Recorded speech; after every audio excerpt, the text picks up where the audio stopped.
Truck drivers spend thousands of hours alone on the road. Most nights, nothing happens. The same highway. The same mile markers. The same empty darkness stretching out ahead. But sometimes, something appears that shouldn't exist. A building that isn't on any map. A sign that shouldn't be standing.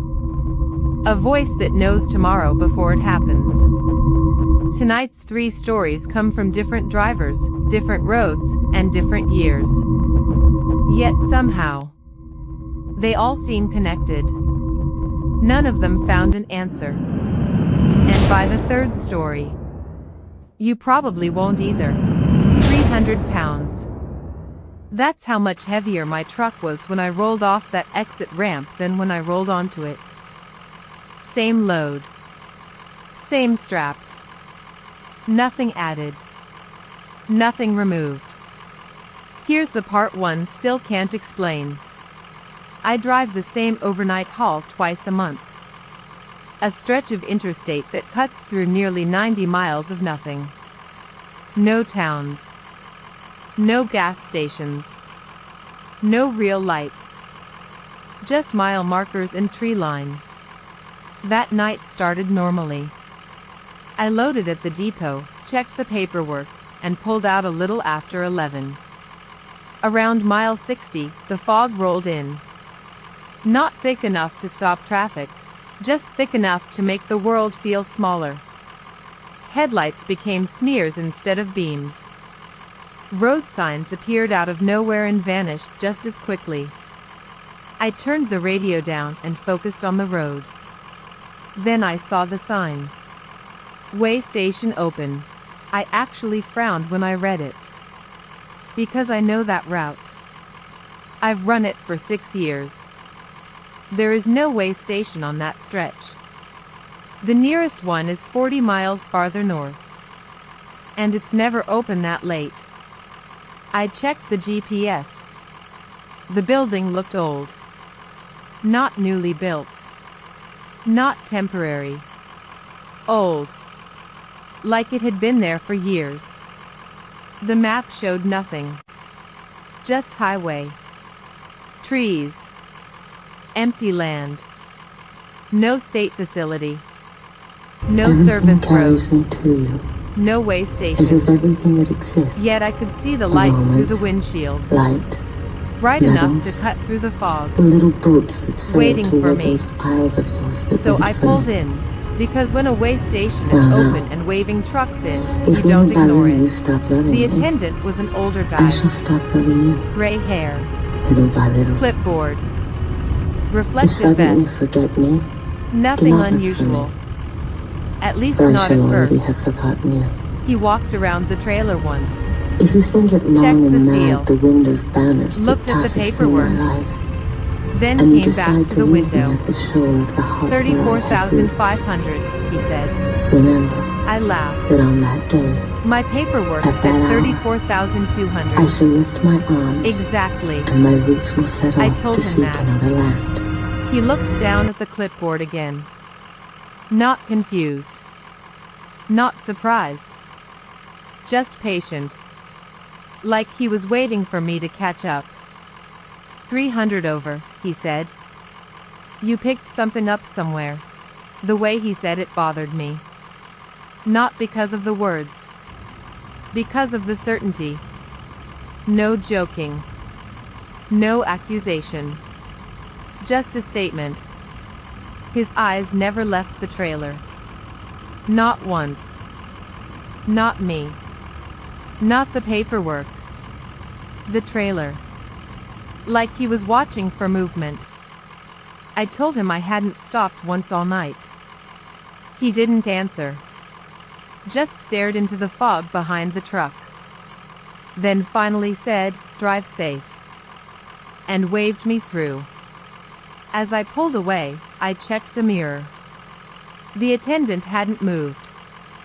He was still standing there, watching the trailer disappear into the fog, not looking at me, looking at the trailer. That bothered me more than the weight reading.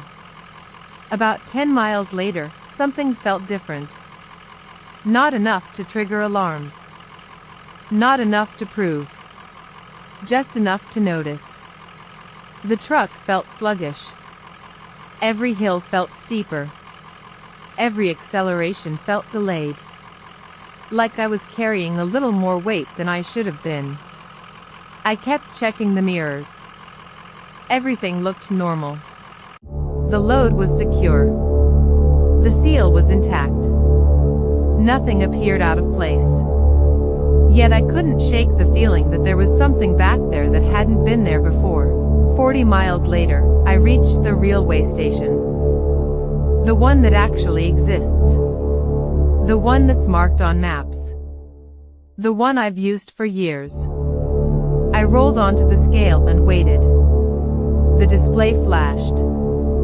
Then settled. 34,200 pounds. Exactly. The same weight I'd left the depot with. Not a pound more. Not a pound less. I asked the operator to run it again. Same result. I checked my paperwork. Same result. Everything said the truck weighed exactly what it was supposed to weigh. So either the first station made a mistake, or whatever added those 300 pounds got off somewhere between the two weigh stations, on a stretch of road with no exits. No towns. No businesses. And nowhere for anything to go. A few days later, curiosity got the better of me. I called the state transportation office. Asked if there had ever been a weigh station near mile 60. The woman checked. Then checked again. Finally, she told me there wasn't one now. There hadn't been one before. And there weren't any plans to build one. According to every record they had, it simply didn't exist. I still drive that route twice a month. I've never seen the station again. Never seen the lights. Never seen the exit sign. Nothing. But every time fog rolls across that highway, I find myself checking the weight gauge. Just once. Just to make sure the truck isn't carrying more than it should. I passed the same mile marker 4 times in one night. On a road that should never repeat. The 4th time, I stopped and touched it. I only wanted to prove it was real. Instead, I left with even more questions. I haul refrigerated produce. Mostly overnight deliveries. The kind where every minute matters. That night I was running a detour around road construction. A route I'd never driven before. 2 lanes. No traffic. No streetlights. Just forest and asphalt. The GPS kept recalculating. Not constantly. Just enough to make me notice. Like it wasn't completely sure where I was either. The first time I passed mile marker 117, I didn't think much about it. Road markers repeat sometimes. Different states have different systems. No big deal. 20 minutes later, I saw it again. Same number. Same location. Same dent in the upper corner. That's when I started paying attention. I checked the clock. The timing made sense. The mileage didn't. According to the odometer, I'd driven almost 30 miles. Yet somehow I was back beside the same marker. Same dent. Same scratches. Same faded sticker near the base. The kind of details you don't accidentally imagine. The 3rd time I passed it, I slowed down enough to read every number twice. No mistake. By the 4th time, I pulled onto the shoulder. I sat there with the engine running, trying to convince myself I'd missed a turn. Maybe I'd looped somehow. Maybe I'd doubled back. But I hadn't. I'd been driving straight the entire time. No intersections. No exits. Nothing. Finally, I got out. I don't know why. I think I needed to touch something solid. Something real. I walked over and put my hand flat against the sign. The metal should have been cold. Everything else was. The air. The road. The guardrail. But the sign wasn't. It was warm. Not sun-warm. There hadn't been sunlight for hours. Human warm. Like somebody had been leaning against it moments before I arrived. The woods behind it were silent. Completely silent. No insects. No wind. Nothing. I've spent enough nights on rural roads to know silence isn't normal. Even empty places make noise. This place didn't. It felt like the road existed by itself, separate from everything around it. And for 1 second, I had the strangest feeling that something on the other side of the sign was touching it too. Not moving. Not pushing. Just resting there. Waiting. I got back to the truck faster than I want to admit. Locked the doors before I even sat down. My hands were shaking enough that I missed the lock button twice. Then I drove. Fast. I didn't look in the mirrors. I didn't stop. I didn't check the GPS. I just drove. Eventually I reached mile marker 142. Then 143. Then 144. The numbers climbed normally again. Like nothing had happened. The next morning I told my dispatcher. Mostly because I wanted somebody else to tell me I was crazy. She checked the route. Checked state records. Then called me back. There was one problem. According to the records, mile marker 117 on that stretch had been removed 2 years earlier. Pulled out entirely. There wasn't supposed to be a marker there at all. I still don't know what I touched that night. Whatever it wasn't supposed to be there. And according to the state, it wasn't there at all. Static on Channel 19 described an accident before it happened. Not a vague warning. Not a guess. Exact details. The location. The weather. The type of truck involved. I laughed it off as somebody playing games on the radio.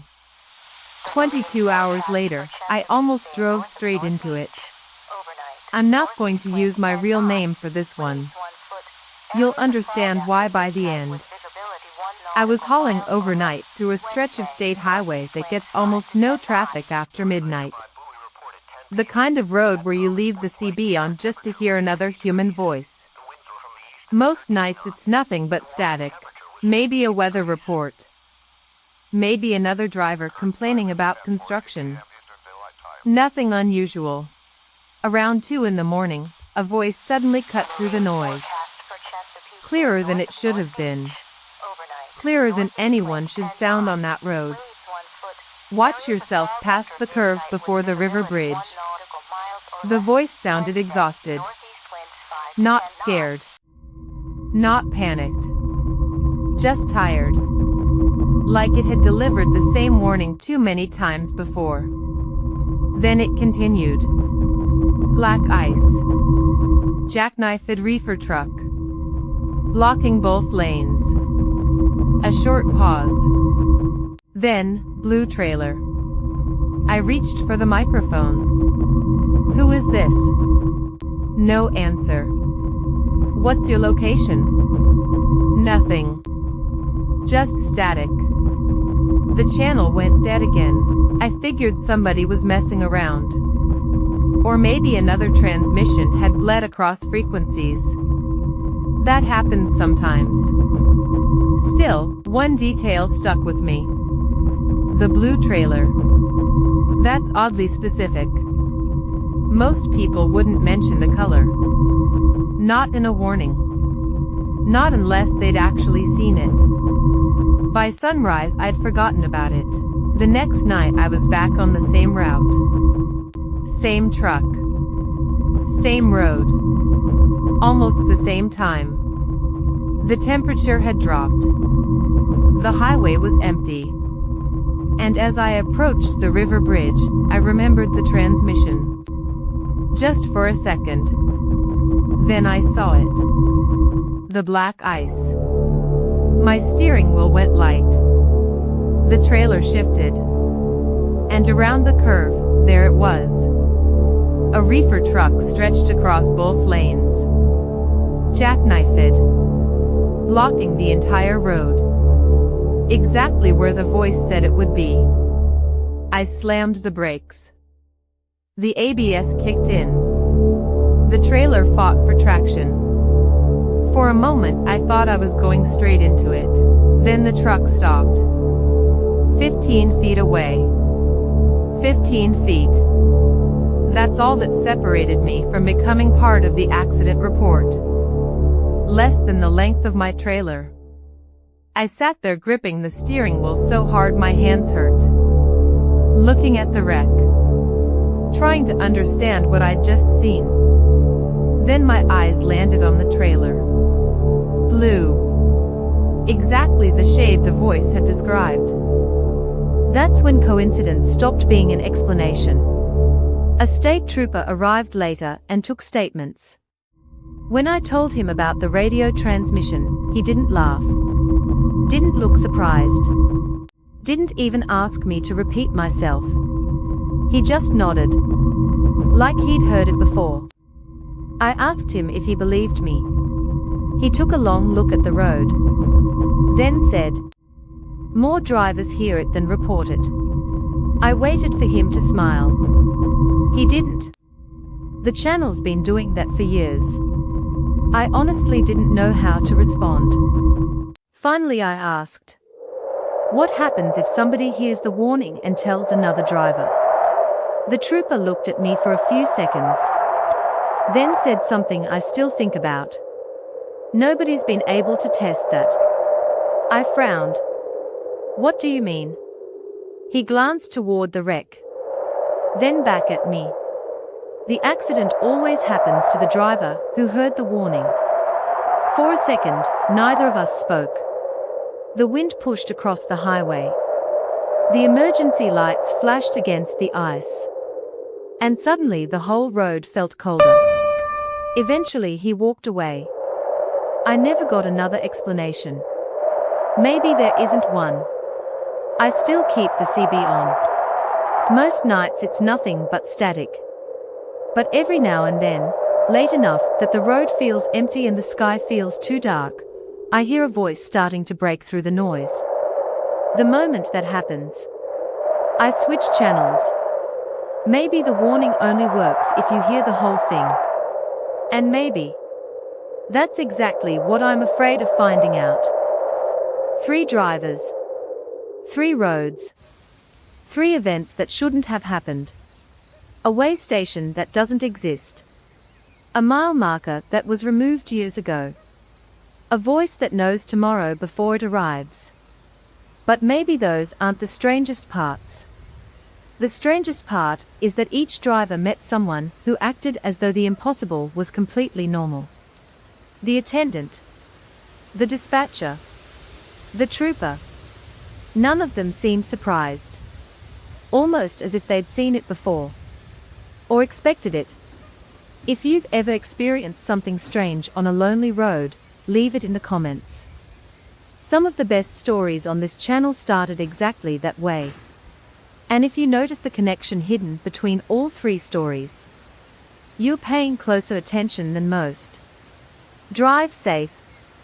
And if the road ever shows you something that shouldn't be there, don't assume you're the first person to see it.